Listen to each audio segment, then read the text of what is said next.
in Miami. There was a big game on as Brazil hosted Scotland, but it was all about Brazil as an early mistake from Scott McKenna saw Vinny Junior open the scoring with just 7 minutes on the clock. He then got his second shortly after before Mateus Cunha added a third after the break, sending Brazil fans everywhere into absolute pandemonium. And it's job done, and done in style for Carlo Ancelotti and his men as they sign off the group stage with a big 3-0 win over the Scots. Elsewhere, Morocco took on Haiti in Atlanta. Now, this was quite the entertaining game. They played out quite an entertaining win over the Haitians, but the CONCACAF side put up quite the fight as the game was locked at 2-2 at one point, thanks to quite the stunner from Haiti's Isidore. But in the end, Morocco got some late goals, and the African side was able to seal a 4-2 win. So here's a look at the Group C standings after group action. Brazil and Morocco level on points in the end, but the Brazilians will top the group as Morocco go through. As for Scotland, well, they will be hoping for a miracle if they want to finish as one of the best third-place teams at this World Cup to go on to the round of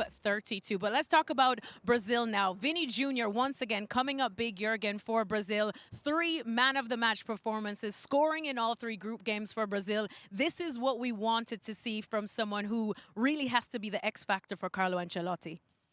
Yeah, we all hope that Brazil, step by step, will get into this tournament. I mean, they started with a tie, obviously, and nobody was really happy and said, okay, they struggle a bit. But no, I said in the beginning, it's okay if you tie the first game. And then they took care of business. And now, I think with that performance today against Scotland, even if it's not the best Scottish side now, but they still had a lot to play for. You know, they wanted to go further. They wanted at least, you know, a closer result than 3-0. I mean, they gave him a gift away, like right in the beginning, that Vinicius then took and said, okay, 1-0 after 6 or 7 minutes. But throughout the game, you could see that this team is maturing. You could see that step by step they're clicking. And there's something growing with that Brazilian team. And obviously, it's not by coincidence that at the end, in the last 15, 20 minutes, a certain Neymar comes on as well. You know, and plays his part. It doesn't do much, but he's back. He's back, which is a big message, you know, after 3 years, you know, after the horrible injury that he had.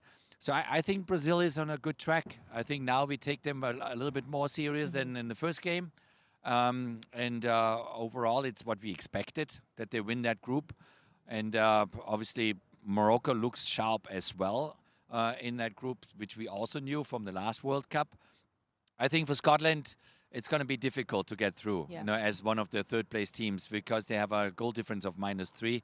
They have 3 points, but it will be very, very tricky if they can go through with that goal difference. Yeah, as Jürgen said, JJ, it was quite the sight for sore eyes to see Neymar back on for Brazil. It wasn't for very long, but of course it was a big statement that he is at least well enough to play. What did you make of him? Yeah, I think it's good for football, right? Yeah. He's one of the big stars at this tournament. And he was out with a long time injury. And even that Ancelotti then took him to the squad and brought him over. I think you were able to see it in Brazil how emotional the people were. And to bring him on today, it was just a signal, like Jürgen said, to the fans, to the team, to himself. Like, hey, he's here. He's a part of this team. And I think he will show his quality. He will, like Jürgen said, they needed to come into this tournament. They had a little bit struggled, a little bit problems in the beginning. Today, Scotland helped them to get into the game, and clearly we all know the individual quality they have was just a matter of time when they're coming and showing up. And everybody now in the tournament knows, okay, Neymar, he's here. In the Brazilian team finally arrived too with a clear 3 goals difference against Scotland. Herc, what did you make of them? Of Scotland, they're terrible. No, Scotland's of terrible. Brazil. Scotland. Well, let me just. I can't believe Scotland's even in this position. So it was more about what Scotland's in this did position wrong. because they beat Haiti and unjustly. I think Haiti deserved a little bit more in that game, but they're here and it is what it is. But they made it very easy for Brazil. What can you make of this Brazilian performance with Scotland and the team that they had in front of them? Make of it what you will. Individual performances will go off that. Scotland was giving away goals. Vinny Junior. This is the Vinny Junior you want to see after a very difficult 2 years at Real Madrid, where many in the press were turning a narrative of Vinny's the bad apple.